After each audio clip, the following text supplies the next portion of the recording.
Hello, my name is Ben Ward. I'm an instructional designer here at K-State. I've been working in instructional design for 13 to 14 years, and before then I was an elementary school teacher. Before then I was an anthropologist. And I guess I'm here to talk about games in education. Now, I've been using games in education for as far back as I can remember, but it's actually led to kind of a renaissance in my practice as an instructional designer. Games as an industry, both commercially and just for the sake of fun and general use, have in them a lot of cognitive hooks. They help people engage with each other. They help them socialize. It provides a safe context in which to play and to explore, to fail, to succeed, to try on new ways of looking at the world. And so I kind of fell into building educational games and have been doing so for almost 11 years now. Some of them have been very small scale, little one-up things that are used in a classroom, not always even my own classroom. Others have been large scale for campus-wide games, and some that have even expanded a little beyond that. Some of them are amazingly simple and have crossed over into Europe via networks of friends and colleagues I have who are also game designers. And a couple of them have even been published, but not in a commercial sense, but rather up on the web for other educators to use.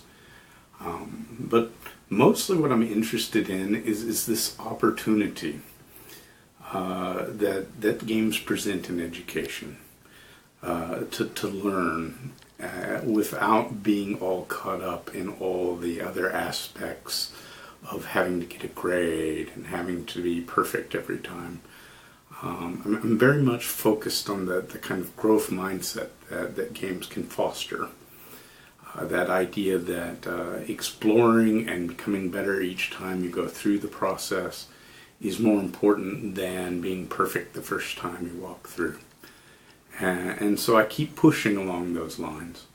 And truthfully, it was hard to sell this at first when I was working at K-State. A couple of things really helped me along the line. One of the big things that helped me was James Paul Gee's book, What Video Games Can Teach Us About Literacy and Learning, which is a really wonderful book about instructional design, but it wasn't written as a book on instructional design. It was really an exploration by a linguist on why his own children were so obsessed with games. And rather getting upset with them and trying to take away the games, he instead sat down and learned to play with them. And in doing so, discovered this rich context that comes with game culture. The next thing that helped me along the line to be able to convince administrators and faculty that there's some value here was the Horizon report. And starting roughly around 2011, we started getting predictions that games were something we're going to start to see in higher education. And they have, slowly. It's been a push. Higher education is frequently very conservative and very slow to move on these things. And often some of my clients, the only way to convince them to do something like this is to tell them really it's just a simulation, or it's a classroom activity as opposed to what it really is, which is a game with rules and conditions and goals and ways to win and play. So that's what I tend to start off with. That's where I got going and rolling, and they started sending me to conferences. I started meeting like-minded individuals. I actually discovered I had a knack for building things that had some utility in the classroom that were both fun but meaningful. And that's where I hope to continue to go.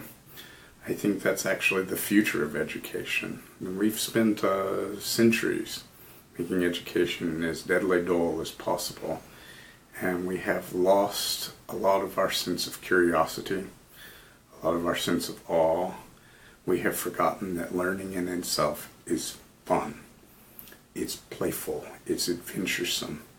And when we start finding these things back in ourselves, we discover that we're eager to learn, and that learning, even when it's rigorous or particularly difficult material, seems to go more quickly and to last longer and be more memorable.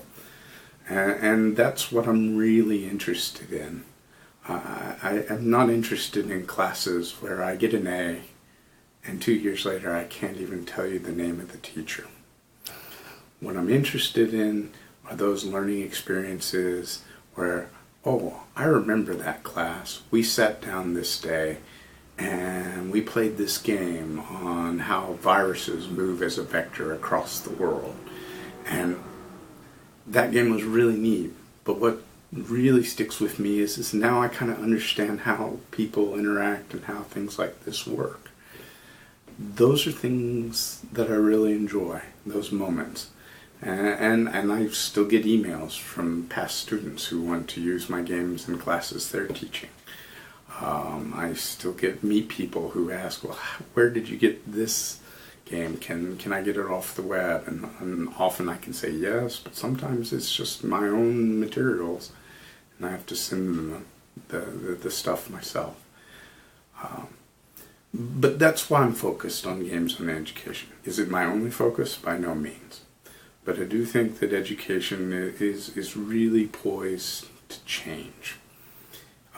The technology is assisting us as much as it is clouding what we're trying to learn with having too much information. But I think if we pay attention to how we set up things, there's an opportunity to learn more, to learn better, learn faster than we ever have in our past. And I'm excited to be part of it. And I'm excited to be helping it happen. I think that's about all I really have to say in the short run about games. I've talked about this for days before, truthfully, and run workshops and have consulted. But that's where I think I'll leave it. My name is Ben Ward. I'm an instructional designer here at K-State. Thanks.